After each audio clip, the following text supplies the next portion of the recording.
Okay, we're going to continue on here in our second to last chapter, which is acid and bases. So last time here we talked about acids and bases. We really got into a couple things mainly. We talked about Kw, which is a concentration of H plus and OH minus equals 1 times 10 to the minus 14. Remember, we very much can use Kw to either figure out really the acid part of the solution, the H plus, or H3O plus concentration, or the OH minus concentration if we do know the other. In this case, it really is the same calculation. We take 1 times 10 to the minus 14 divided by whatever concentration we have, and that will get us our either H plus or OH minus concentration. We want to make sure, as we talked about for sure in this chapter, that you do use your exponent button. Otherwise, you will find yourself off in a lot of these calculations. Remember as well that the H plus concentration and the OH minus concentration, they are essentially tied to each other. And as one goes up, the other goes down. And again, vice versa there. As one goes up, the other goes down. We can compare the H plus concentration to the OH minus concentration in a solution, determine if it's acidic, basic, or neutral. If you have a greater H plus concentration than the OH minus concentration, then it's going to be an acidic solution. If the OH minus concentration is larger than the H plus concentration, it will be a basic solution. And if they actually equal each other, they both will have a concentration of 1 times 10 to the minus 7. Which means really they'll have a pH of 7, and it will be neutral in that case. Also important, as we talked about, that you should be careful when you're comparing those numbers. Remember again that the negative exponent, the smaller negative exponent, is actually the larger number than the guy with the larger negative exponent. Sometimes gets people tripped up. We talked about the pH scale there, which is pH is equal to minus the log of the H plus, is how we calculate it. It does run from 0 to 7 to 14. Below 7 is acidic. Above 7 is basic. And technically on 7 there is neutral. And we calculate the pH by putting it into this equation. And we talked a little bit about calculators as well. So again, if you have a display calculator, you punch this one and all the rest of them in exactly the way it's written. Negative button, log button, then obviously your concentration using your exponent button. If you have a non-display calculator, pretty much you need to go backwards in all these calculations when you punch it in. So you start with the number, then you hit the log, then you hit the negative button to depend on sort of which way did you go. We talked about sig figs and decimal places for pH values. So again, it is the number of significant figures in the concentration value is how many decimal places you have in like your pH value. So if your concentration had 2 significant figures, then your pH should have 2 decimal places. And it also works going backwards, as we'll talk about today, going from, say, pH back to the concentration. However many decimal places you have is how many significant figures your concentration units should have here. Any questions on any of that stuff there? All right, so I think we left off with this example here. So why don't you do it? Calculate the pH for each of these solutions, 2 separate solutions, see what you come up with.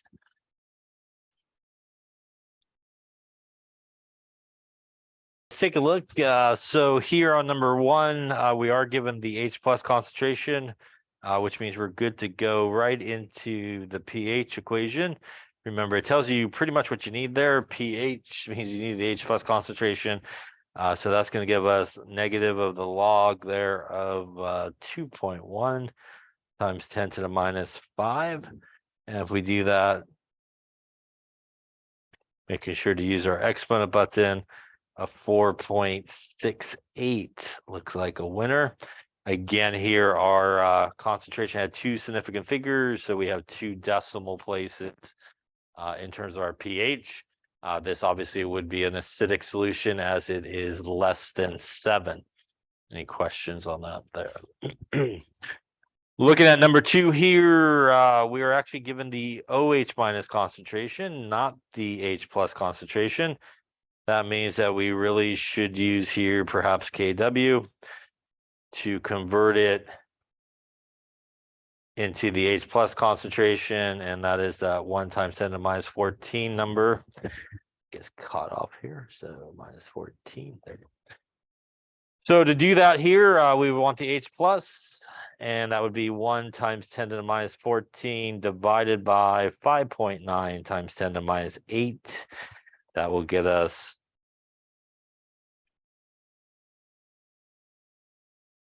about 1.7 times 10 to the minus 7 molar. That is our H plus concentration. So we could go into our pH, which is minus the log of 1.7 times 10 to the minus 7.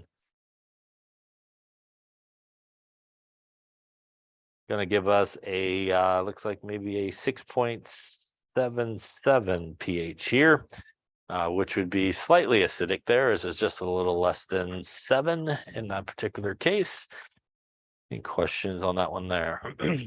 Now, if you just went into like the pH equation there, which with that number there of 5.9 times 10 to the minus 8, you did not calculate pH because that is the OH minus concentration, which means you calculate what is known as the POH in this case. And if you take minus the log of 5.9 to the minus 8, you get a 7.23 as your POH, which is not bad because there is a nice relationship of the pH plus the POH equals 14. So to get to the pH, you could then take 14 minus the POH, which should put you back there to the pH value. So there is a couple different ways you can do this. As you can see there on top, you actually don't need to use perhaps KW. You can use this relationship here of POH and subtract 14, which will get you to the pH value. Any questions on that? By the way, I think as we also talked about when you answer that question of is it acidic, basic, or neutral, there's just one answer to that question here. So make sure, again, it is only acidic, basic, or neutral. Cannot be all things at once, the same solution. Any questions on that so far? Okay. All right, so the pH scale is based on the power of 10, which means, again, we do see a pH change of 1 for every power of 10 change that occurs. So if you have an H plus concentration of 1 times 10 to the minus 3, it will be a pH of 3. 1 times 10 to the minus 4 will be a pH of 4. By the way, if you have anything that's 1 times 10 to the minus whatever, then the pH will always be the exponent. In that case, if it is just 1 as the first number there. The pH scale in H plus, as the amount of H plus increases, the pH goes lower. The more H plus you have, the less the solution. Opposite is true there. As the H plus concentration decreases, you would actually have more OH minus in the solution, and it will actually become more basic. The pH will kind of come up from wherever it is at that point. There's a few different ways we could measure the pH of a solution. A pH meter is a very common way. Nice thing about pH meters is it will give you pretty much the pH reading. It's an electrode and it measures the H plus concentration that's floating around in that solution. And really the way it does it is you calibrate it using solutions just like a pH of 7, pH of 4, pH of 10, and it has a certain voltage that happens. Makes like a calibration curve. So when you stick it in your solution, it goes, oh, that voltage is more like a pH of 7 or a pH of 2, whatever it may be. We also can use pH paper, kind of like what you used perhaps in the lab the other day. You dip it in the solution. You usually have some type of key. As you can see, it probably is not as great of a way as you have to sort of guess at some point, like it kind of looks between these two colors, and or maybe it is this color or not that color. So those are two common ways we can measure the pH. We also use litmus paper. It doesn't really tell us the pH, but it does tell us whether it's acidic or basic. And if your litmus paper pretty much turns red or stays red, it's going to be acidic. And if it turns blue or kind of stay blue, it's going to be basic. Again, won't really tell you the pH, but it will give you an idea as to whether or not that solution is acidic or basic. And they do even have neutral litmus paper sometimes you could use as well. Any questions on that there? That's our pH scale. And here is some strong acid, very low pH, high pH there, base, strong base. Some of our cleaners there, some vinegar, stomach acid. We have pure water at 7. If you take the pH of regular water or just water that's been out for a while, will the pH be 7? It will probably not be. It'll actually be a little bit more acidic there and probably maybe in that range. That's because it'll pick up some CO2 from the air, make carbonic acid, increase the H+ concentration in the water, and actually lower the pH. Question?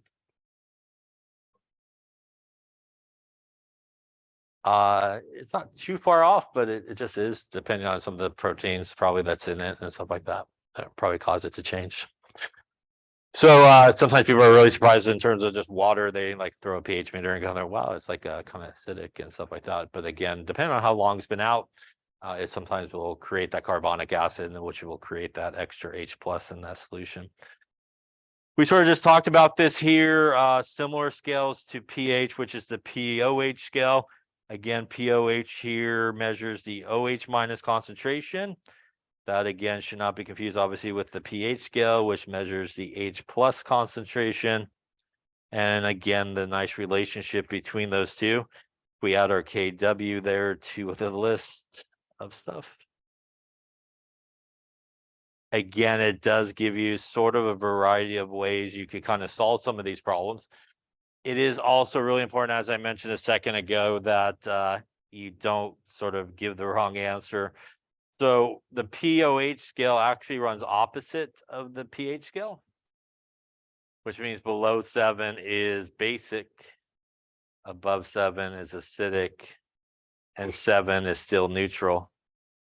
And that should not again be confused with our pH scale of 0, 7, and 14, where that is acidic, that is basic, and that again is neutral. So if you have a high pH, you should have a low POH. And if you have a low pH, you should have a high POH. Again, they're opposites of each other. I would highly recommend that when you decide is it acidic, basic, or neutral, you look at the pH scale and the pH value, because that's usually the scale that most people have in their head. And this is very commonly the place where people give multiple answers to that question. They calculate the pH is above 7 and go, cool, basic. They calculate the POH and it's below 7 and go, cool, it's acidic, the same solution. So you can't, again, do that. So always look at just the pH scale to determine if it is acidic, basic, or neutral. While we're at it, let's add just a couple other things here to our calculation list, which is if you do have the pH, you can actually get the H+ concentration from that by taking the inverse log of the minus pH. On most people's calculators, when you hit the inverse log, it'll usually pop up a 10 and a caret. Negative pH is important. That is sometimes how people do exponents incorrectly. So this is why you don't want to do that in this chapter for sure. Also, if you have the POH, you could get the OH- concentration from it. And it's really the same calculation, inverse log of the negative POH. And again, a 10 and a caret POH. To get to the inverse log on most people's calculators, usually top left corner, you got a second button, a shift button, and a log button. That's like a 10 to the X, and that will do your inverse log on most people's calculators to do that. Any questions on that there? So you do have a wide variety of ways you could kind of solve a lot of these problems, and no way is better than the other. As long as you sort of do it correctly, they all should really, within rounding, get you pretty much the same number, depending on sort of which way you go. All right, let's take a look then at some of this here. All right, for each of these here, let's calculate the pH, the POH. For the first one, let's also calculate the OH-, and is it acidic, basic, or neutral? And for the second one, let's also calculate the H+, and is it acidic, basic, or neutral here? So let's calculate everything, grab your calculator, make sure you know how to punch it in correctly. Take a look, see how you're doing. So we'll start here with the first one. In the first one, I do have the H plus concentration, which means since we're calculating everything pretty much, I have two options of where I could go first. I could use KW and to get the OH minus concentration, which would be 1 times 10 to minus 14 divided by that number. I could also just go directly into the pH equation, which is what I'm going to do first. So I'm going to do pH is equal to minus the log of our H plus here, which is 3.6 times 10 to the minus 9. And that gives me a pH there of 8.44. Now that I have the pH to me, I could use that the pH plus the pOH equals 14. I could very easily get to the pOH by simply subtracting 14. And that's going to give me a pOH here of 556, it looks like. At this point, I can KW if I wanted to get that OH minus, but I'm going to use the other calculation we just talked about, which is the inverse log here since I have the pOH.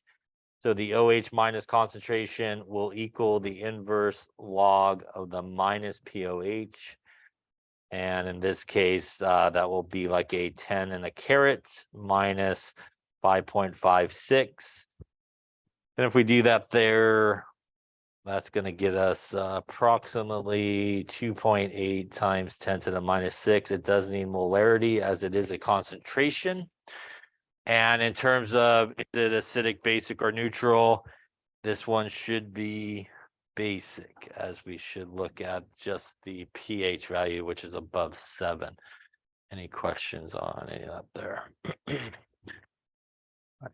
Looking here, I have the OH minus concentration, which also means I have a couple of options. I could use KW to get to the H plus, or I could go right into the pOH, which is what I'm going to do, minus the log of the OH minus concentration in this case. So that would be minus the log 9.2 to the minus 2. Going to give me a 1.04 as our pOH. Once again, here to get to the pH, I simply just need to subtract 14 from that number there. And if I do that, we will end up at 1296, it looks like. And at this point, now that I have the pH, I'll do the same calculations as I did above. I'm going to get the H plus by taking the inverse log of the minus pH, 10 in your calculator there, minus 12.96. And if I do that, I end up with a 1.1 times 10 to the minus 13 molar. By the way, on most people's calculators, you hit this second or shift button, you hit the log button, you hit the negative button, and then you type in 12.96 and hit equals, would be how you would do that. Again, as I mentioned before, you could have used KW like we've done in the past, and that minus 14 divided by our 9.2 times 10 to the minus 2. And that also should get you over there if you wanted to go that way as well. Any questions on any of those calculations there? This is obviously as well basic. Again, looking at the pH value here, which is again above 7, so it should be basic. Any questions on any of that there?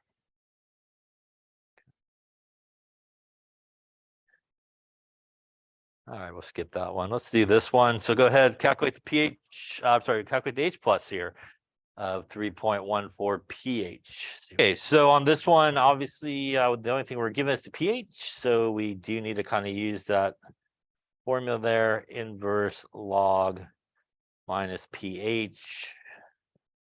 Make sure you make it negative. Make sure you do not use your subtract button, but actually your negative button there. And once again, second log negative and 3.14. And if you do that there, looks like 7.2 times 10 to the minus 4 molar would be our H plus concentration. This obviously would also be an acidic solution as the pH is less than 7 in this case. Any questions on that one there? All right, one more here. OH minus is 5, POH is 5.67. What is the OH minus? So this one, pretty much same calculation. We'll get our OH minus equals our inverse log of the negative POH. Again, when you punch that in, going to look probably something like this on your screen. Maybe bigger. And that will get us negative 5.67. Looks like 2.1 times 10 to the minus 6 molar in this case. This solution here,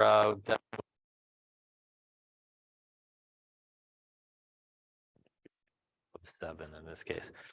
Question on how to calculate pH, POH, H plus, OH minus. Any questions on that there? Okay, up to this point, we've kind of had sort of generically given stuff like H plus concentration, OH minus concentration, but sometimes you are given an actual formula of it. So what do we do when we have the strong acid sort of formula given to us? A reminder, we talked about several strong acids, and those are HCl, our nitric acid, our perchloric acid, our sulfuric acid, our hydrobromic acid, our hydroiodic acid. So pretty much these 6 here are your strong acids, which means strong acids, they will 100% break apart. So if we had something like hydrochloric acid in solution, it is not going to stay together. It will break apart into H plus and Cl minus. Again, 100% of what you got in that solution is those ions. None of the whole unit is still together. In terms of pH, it is the H plus that is the most important here. So if we did have a 0.1 molar solution of HCl, we talked about when we talked about concentrations, it is a 1-to-1 relationship between those two, which means the concentration of H plus would actually be 0.1 as well. For reference point, the chloride is also a 1-to-1 relationship, which means its concentration would also be 0.1 molar. Not really needed here since we're calculating the pH. But basically, because we have the strong acid, we pretty much will know the H plus concentration, which means we could go right into our pH at that point, minus the log of 0.1, going to give us our pH of 1 here in this case. Which does make sense since it is a strong acid. So pretty much if you have a strong acid, that is pretty much going to be the H plus concentration in most cases. So you could go right into the pH equation. If it is a weak acid, it's a much longer calculation that you do in 1B. So I wouldn't worry too much about that here. Also, if it's a weak base, is much longer calculation, which you will do in 1B. But if you did have a strong base, something like sodium hydroxide, potassium hydroxide, so to say we had sodium hydroxide here, which is a strong base, it also would 100% break apart into a sodium ion and a hydroxide ion. In this case, it's actually the hydroxide ion that's going to help us get to pH. So let's just say we had 0.1 molar of this guy. It is a 1-to-1 relationship, which means that that would be 0.1 molar, and that would actually equal our hydroxide concentration. That would allow you not to calculate the pH, but you could calculate the POH, which would give us a POH of 1. Then you could subtract your 14 to get you to a pH value of 13, which is basic and does make sense here. Again, by some chance you thought the 1 was the pH, it shouldn't make sense since this is the base, and that's definitely wouldn't be a basic pH. So if you have a strong acid or strong base, a formula given to you, basically pretty much going to be your H plus and OH minus concentration, what allows you to get to the pH. All right, let's take a look at one here like this, or maybe two. Let's see. What is the pH of this solution here, our strong acid? And why don't we also do like a strong base? Let's say, what is the pH of 0.025 molar? We'll do calcium hydroxide. was the pH of each of the solutions. You can assume they're both strong in this example. So since this is a strong acid, we know that it will 100% break apart into these ions. Well, perchlorate. Again, the H plus is important here. It again is a 1-to-1 relationship between those, which means our H plus concentration is 0.025. And that's really all we need for this top guy here to figure out the pH. 0.025, giving us a pH of 1.60, which is acidic and makes sense since that's an acid. Any questions on that one? When we look at the bottom, this also will break apart into a calcium ion, and we actually will get 2 hydroxide ions here.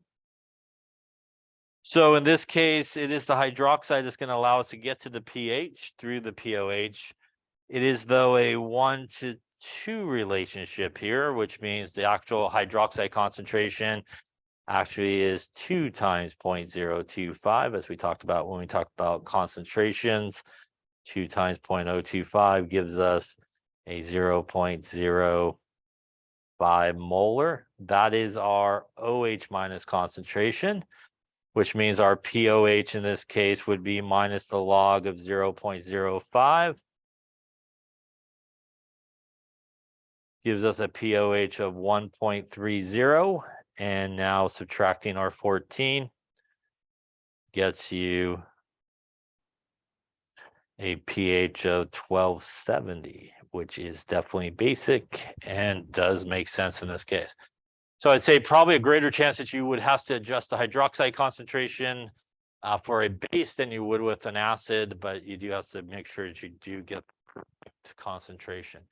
Any questions on strong acids, strong bases?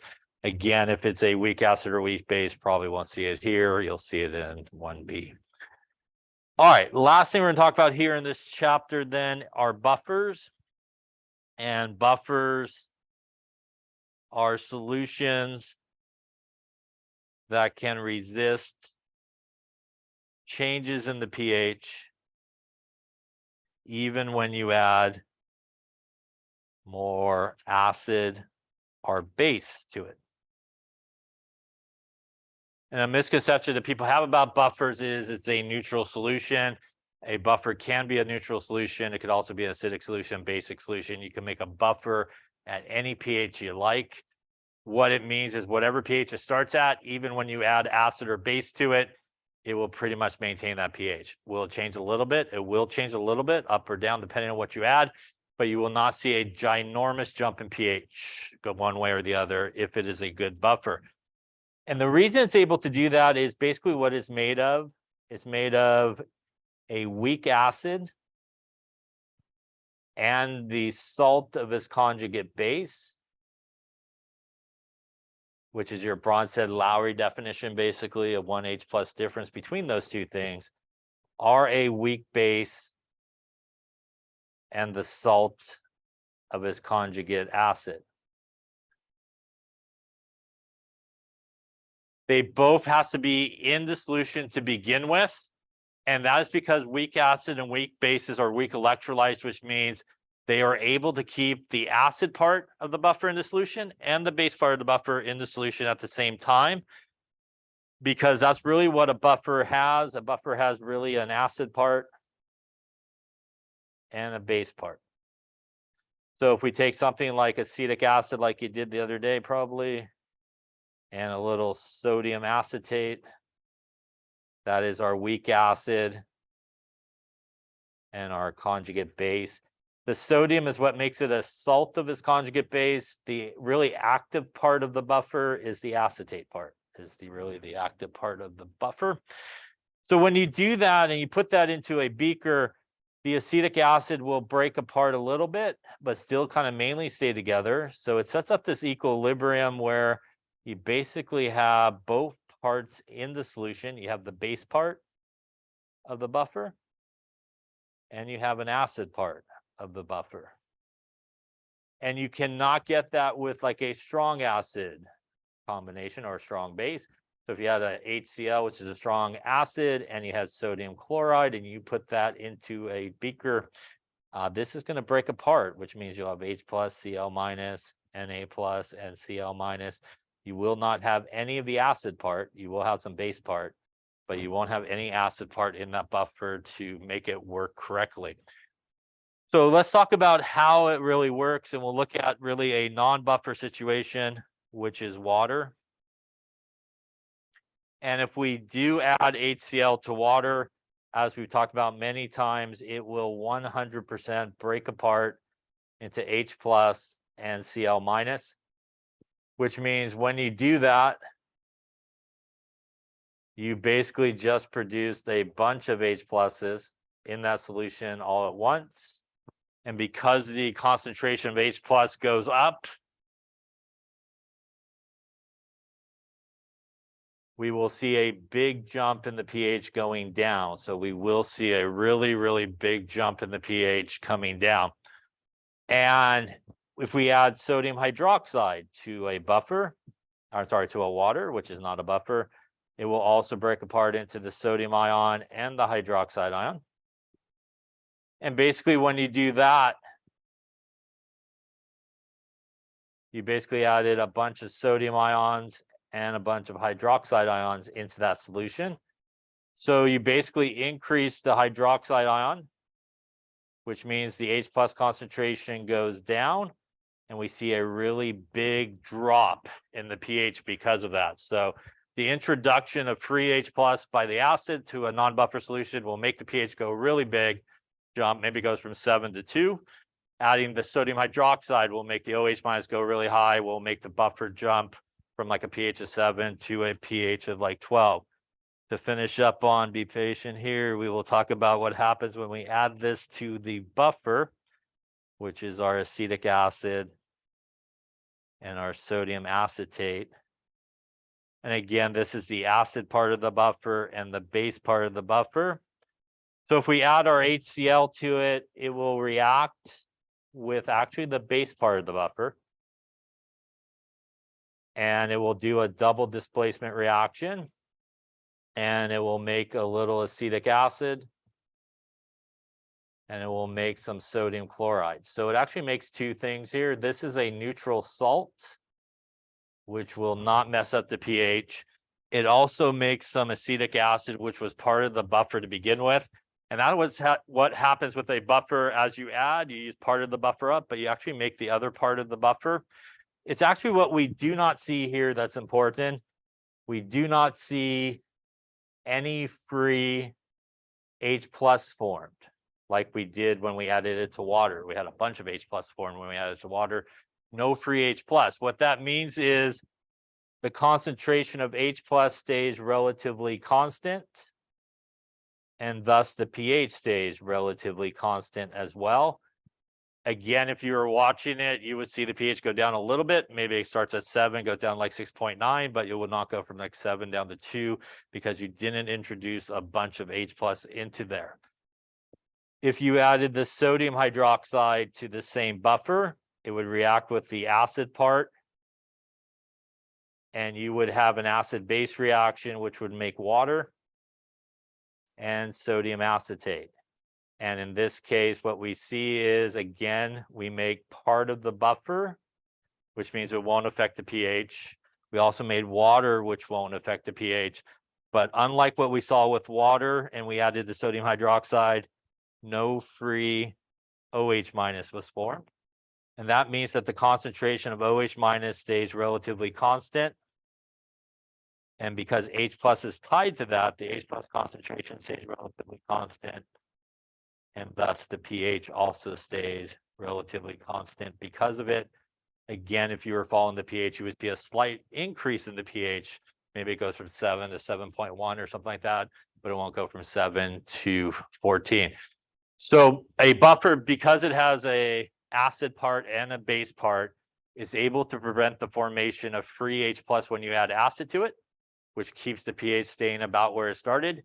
And it also prevents the formation of free OH minus when you add base to it, keeping that H plus concentration also relatively constant, thus keeping the pH relatively constant as well.